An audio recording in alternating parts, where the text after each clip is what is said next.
tudo o que eu vou tratar aqui no decreto está em jurisprudência do senhor ministro Alexandre de Moraes. Ou seja, nós estamos cumprindo à risca o que lá atrás decidiu o senhor Alexandre de Moraes. Então é um decreto que será cumprido, porque ele é constitucional, conforme diz o próprio Alexandre de Moraes. E esse decreto, então, no meu entender, pode ser um marco para todos nós. Visa a concessão de graça ao deputado Daniel Silveira. Agora, mais importante que o Daniel Silveira é o que isso tudo traz seu bojo para todos nós, 215 milhões de habitantes. Então vamos às leituras. Primeiro, meia dúzia considerandos. O Presidente da República, no uso da atribuição que lhe confere o artigo 84, caput, inciso 12, da Constituição, tendo em vista o disposto no artigo 734 do Decreto-Lei 3689, de 3 de outubro de 41, Código de Processo Penal. Considerando que a prerrogativa presidencial para a concessão de indulto individual é medida fundamental à manutenção do Estado Democrático de Direito, inspirado em valores compartilhados por uma sociedade fraterna, justa e responsável. Considerando que a liberdade de expressão é pilar essencial da sociedade em todas as suas manifestações. Considerando que a concessão de indulto individual é medida constitucional, discricionária, excepcional, destinada à manutenção do mecanismo tradicional de freios e contrapesos na tripartição de poderes. Considerando que a concessão de indulto individual decorre de juízo íntegro baseado necessariamente nas hipóteses legais e moralmente cabíveis. Considerando que ao Presidente da República foi confiada democraticamente a missão de zelar pelo interesse público. Considerando que a sociedade encontra-se em legítima comoção em vista da condenação de parlamentar resguardado pela inviolabilidade de opinião deferida pela Constituição, que somente fez uso de sua liberdade de expressão. Decreta. Artigo 1º. Fica concedida a graça constitucional a Daniel Lúcio da Silveira, deputado federal condenado pelo Supremo Tribunal Federal em 20 de abril de 2022, no âmbito da ação penal 1044, a pena de 8 anos e 9 meses de reclusão, em regime inicial fechado, pela prática dos crimes previstos. Inciso 1. No inciso 4 do caput do artigo 23, combinado com o artigo 18 da Lei 7.170, de 14 de dezembro de 1983. 2. No artigo 344 do Decreto-Lei 2848, de 7 de dezembro de 1940, Código Penal. Artigo 2º. A graça de que trata este decreto é incondicionada e será concedida independentemente do trânsito em julgado da sentença penal condenatória. Artigo 3º. A graça inclui as penas privativas de liberdade, a multa, ainda que haja inadimplência ou inscrição de débitos na dívida ativa da União, e as penas restritivas de direitos. Brasília, 21 de abril de 22. Agora aqui, a motivação do ato.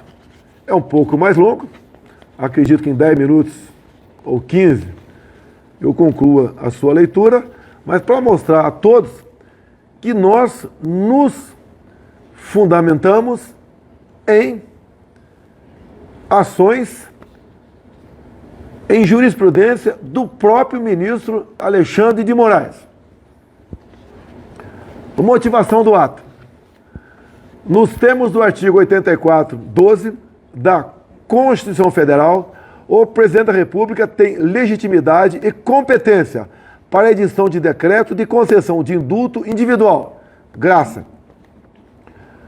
Como é de conhecimento público, o Egrégio Supremo Tribunal Federal condenou, na data de 20 de abril de 22, o deputado federal Daniel Silveira a pena de 8 anos e 9 meses de reclusão, em regime inicial fechado, pelos crimes de ameaça ao Estado Democrático de Direito. Artigo 23, inciso 4, combinado com o artigo 18 da Lei 7.170, de 83. E coação no curso do processo. Artigo 344 do Código Penal. O indulto individual, também conhecido por graça, está previsto na legislação brasileira, no artigo 84, inciso 12, da Constituição Federal de 88. Nos artigos 734 a 741 do Decreto-Lei 3689, de 3 de outubro de 41, Código de Processo Penal. No artigo 107, inciso 2, do Decreto-Lei 2848, de 7 de dezembro de 1940, Código Penal. E nos artigos 188 a 192 da Lei 7.210, de 11 de julho de 84, Lei de Execução Penal.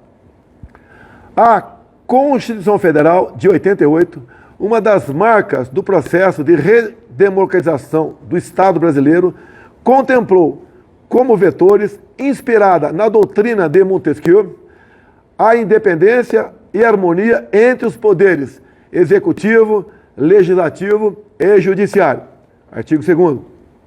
E a separação entre os poderes, causas pétreas que não podem experimentar mitigação por iniciativa legislativa e reformadora. É o artigo 60, parágrafo 4º. Corolário destes princípios é o denominado sistema de freios e contrapesos, que investe os poderes episodicamente em funções atípicas de fiscalização e limitação recíprocas. Sobre o assunto, precisas as colocações do ministro Alexandre de Moraes, que em seu voto na ADI 5874 pontuou que o sistema de freios e contrapesos, todavia, também estabelece mecanismos de controle do Executivo sobre o Poder Judiciário, como, por exemplo, a livre escolha e nomeação dos ministros do Supremo Tribunal Federal, escolha e nomeação dos ministros do Superior Tribunal de Justiça, e como, na presente hipótese, a possibilidade de concessão de graça, indulto ou comutação. De fato, verifica-se que o Instituto consiste no perdão presidencial por meio de decreto e, portanto, um ato típico de governo que se caracteriza pela discricionariedade. Não há conflito entre as medidas. A condenação criminal labora no espectro jurídico decisório de prestação jurisdicional de pleito formulado pelo titular da ação penal, ao passo que a clemência constitucional se ampara em critérios de conveniência e oportunidade do titular da competência, ou seja, de discricionariedade, pelo que repousa em sede decisória política. Aclaramento neste mesmo sentido, agregou o ministro Alexandre de Moraes na assenta que já fez referência. É o mesmo entendimento pacificado por esta Suprema Corte, que prevê a possibilidade constitucional de o Presidente da República discricionariamente conceder clemência individual ou coletiva, seja de maneira total, seja de maneira parcial, conforme podemos conferir a título exemplificativo em diversos julgados, analisando o texto atual da Constituição Federal de 1988, sempre em decisões unânimes. Essa característica do indulto foi reconhecida e reforçada pelo Supremo Tribunal Federal no julgamento da mencionada ação direta de inconstitucionalidade número 5874-DF. Na oportunidade, o plenário, por maioria, seguiu o voto do ministro Alexandre de Moraes, ocasião em que ficaram assentadas as seguintes premissas.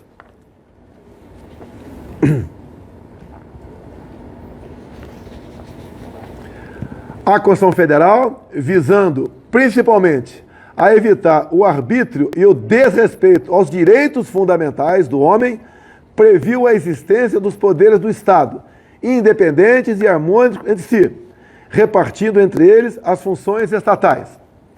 Compete ao presidente da República definir a concessão ou não do indulto, bem como seus requisitos e a extensão deste verdadeiro ato de clemência constitucional, a partir de critérios de conveniência e oportunidade. A emenda de Alexandre de Moraes. A concessão de indulto não está vinculada à política criminal estabelecida pelo Legislativo, tampouco adstrita à jurisprudência formada pela aplicação da legislação penal, muito menos ao prévio parecer consultivo do Conselho Nacional de Política Criminal e Penitenciária, sob pena de total esvaziamento do Instituto que configura tradicional mecanismo de freios e contrapesos na tripartição de poderes. Possibilidade de o Poder Judiciário analisar somente a constitucionalidade da concessão, da clemente a príncipes, e não o mérito que deve ser entendido como juízo de conveniência e oportunidade do Presidente da República, que poderá, entre as hipóteses legais e moralmente admissíveis, escolher aquela que entender como a melhor para o interesse público no âmbito da justiça criminal. A ação direta de constitucionalidade julgada improcedente. Relator, Roberto Barroso. Relator para acordo, o ministro Alexandre de Moraes. Tribunal Pleno, julgado em 9 de maio de 2019. A graça pode ser concedida a crimes de qualquer espécie, inclusive os de ação penal privada. No entanto, são insuscetíveis da clemência os crimes hediondos, a prática de tortura, o tráfico ilícito de entorpecentes e drogas afins e o terrorismo, nos termos da Constituição, artigo 5º, inciso 43, e das leis 8.072, de 90, que dispõe sobre crimes hediondos, a lei 9455, de 97, que define crimes de tortura, a lei 11343, de 2006, que institui o Sistema Nacional de Políticas Públicas sobre Drogas e de outras providências. Em caso sem embargo do respeito institucional de que nutre essa presidência da República, em face da mais alta corte judiciária do Brasil, identifica-se na espécie, em juízo político, a conveniência e oportunidade de decretar a soberana medida de graça em favor do deputado federal Daniel Lúcio da Silveira, condenado em 20 de abril de 2022, no âmbito da ação penal número 1044, pelo Supremo Tribunal Federal, para extinção de punibilidade das penas impostas no aludido julgamento. A Constituição Federal de 1988 consagrou o Estado Democrático de Direito, inspirado em valores compartilhados por uma sociedade fraterna, justa e responsável, permitindo que os indivíduos desenvolvam seu pleno potencial e busquem sua realização enquanto cidadãos. Partindo-se dessa premissa, a liberdade é pilar essencial da sociedade, em todas as suas manifestações. Assim, em homenagem à responsabilidade e às competências outorgadas às autoridades democraticamente eleitas, é de rigor que sejam usados todos os meios admissíveis, jurídica e politicamente, para a defesa da liberdade de expressão, a exemplo da graça que goza de expressa previsão constitucional. No caso concreto, a sociedade encontra-se em legítima comoção em face da condenação pela mais alta Corte de Justiça de parlamentar que tão somente fez o uso de sua liberdade de expressão, resguardado ainda pela inviolabilidade de opinião deferida pela Carta Magna. Assim, com o intuito de homenagear o valor da justiça e a pacificação social tão caros ao Brasil, A clemência presidencial é medida não somente cabível, mas necessária para que a nação possa caminhar rumo aos objetivos traçados na Constituição da República, fundamentos que amparam a promulgação deste decreto. Frise-se que, na hipótese concreta, as condutas apenadas pelo Supremo Tribunal Federal, na ação penal 1044, não esbarram nos requisitos negativos do artigo 5º, inciso 43, pelo que cabível a medida de clemência constitucional. Acrescente-se que, conforme a dicção do artigo 734 do Código de Processo Penal, o processamento do benefício pode operar por provocação do apenado, por sua defesa ou de ofício, modalidade eleita, assentando que a declaração do indulto terá preferência sobre a decisão de qualquer outro incidente no curso da execução penal, exceto quando medidas urgentes. Já com relação à extensão da graça, possui o objetivo inicial, o afastamento das penas privativas de liberdade, já que essas se mostram as consequências mais gravosas de qualquer condenação. Todavia, por se tratar de ato de indulgência que resulta na sustação das sanções de uma condenação, pode abarcar as penas menos gravosas, portanto, as restritivas de direito e de multa. Sobre essa dimensão da medida de indulgência, trago a colocação, nova passagem do voto do ministro Alexandre de Moraes, na citada ADI 5874.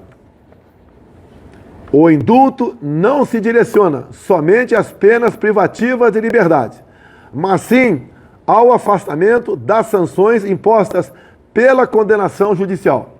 Não haveria sentido em se poder perdoar os crimes mais graves, apenados com restrição à liberdade, e impedir a clemência aos delitos mais leves, apenados com penas restritivas de direitos.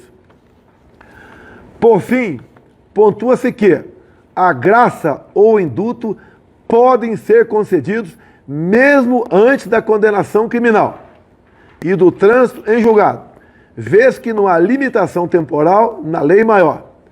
Esse aspecto fora igualmente abordado no julgamento da DI 5874, em que se afastou a inconstitucionalidade do artigo 11 do Decreto 9.246, de dezembro de 2017, que concedia indulto coletivo. Oportuna a reprodução das seguintes passagens dos votos dos ministros Alexandre de Moraes e Gilmar Mendes, respectivamente.